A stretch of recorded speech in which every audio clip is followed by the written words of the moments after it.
Today is the day. You know what I'm talking about, and it's about to go down.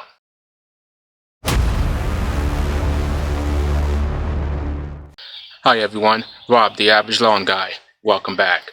For those of you who are new to my channel, this is where I use basic everyday products that you can easily get in order to make your lawn care life easier. In order not to miss out on any of this, subscribe now, hit that notification bell. It's that time again. It's time to scalp the Bermuda. Now if you're not willing to scalp, that's okay. Just bring it down as low as you can.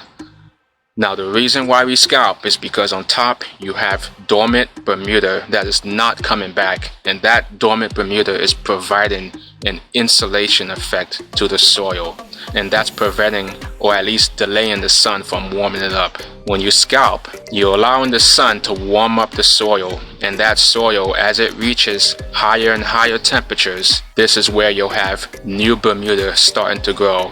And this will provide you with a much faster green up than your other neighbors.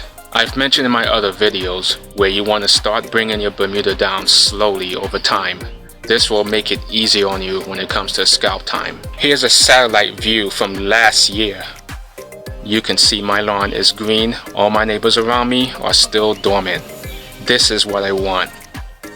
It's been roughly about 3 days since I did the scalp, and you can see the grass is slowly starting to green up. We're gonna go take a walk and see. Now as you take a walk with me, I brought the Bermuda down to bare dirt.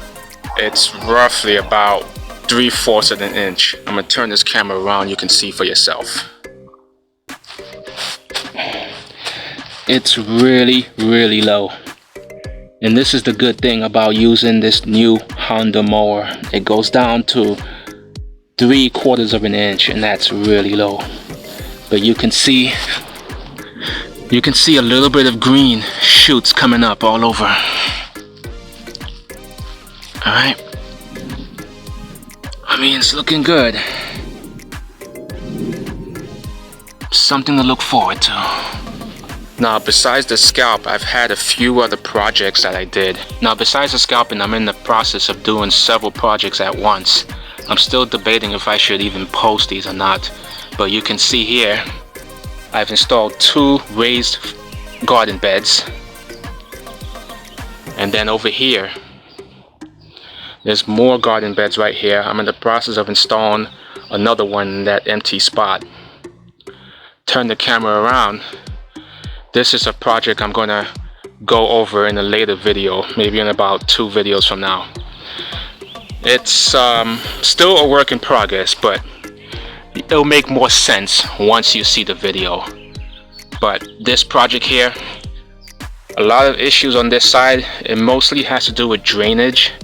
The way the slope is, all the water comes rushing in over here, and that has eroded this section of land right here. So this is my little solution on how to solve it, and I'm actually doing 2 things at once, but that's for a later video. Now as we're walking, you see behind me, it's all scalped. It's all 3/4 of an inch. So looking forward. You're gonna see in a few days this will start to green up. Now this is not the time to fertilize. You do not want to fertilize. Now the reason why you don't want to fertilize just yet is because there's still a chance of cold weather coming in. I still have 1 day of like mid-40s at night. So it's a chance you're taking if you decide to fertilize. Again, it's Bermuda. Bermuda is resilient. You cannot kill Bermuda. So if you fertilize, it's not a big deal. Bermuda will recover.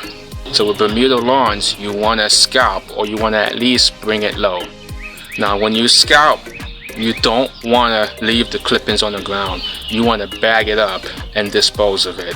That's one of the key things you want to keep in mind when you're cutting off the dormant Bermuda. You want to bag it up and dispose of it. You do not want to let it go back into the ground.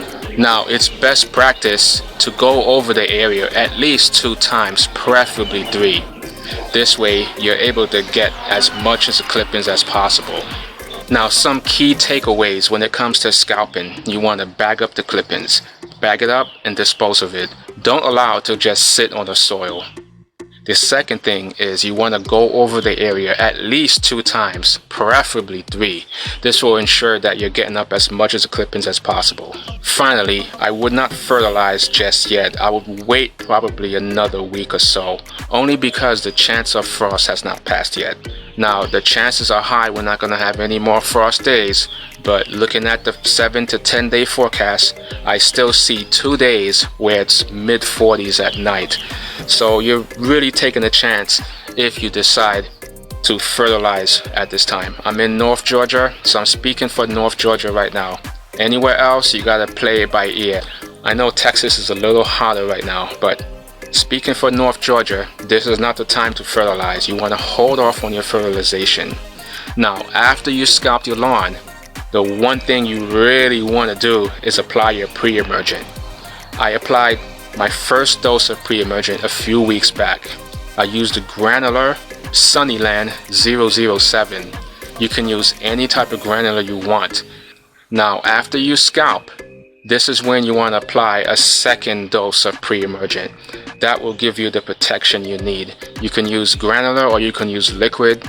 I like to mix it up. I use granular for my first app and liquid for my second. But in any case, you don't want to use a granular pre-emergent and then scalp after. It just doesn't make sense. So you want to scalp first, then use the granular. Besides that, that's all I have. Hope you found this video useful, and stay tuned for more videos. With that, thanks for watching. Take care.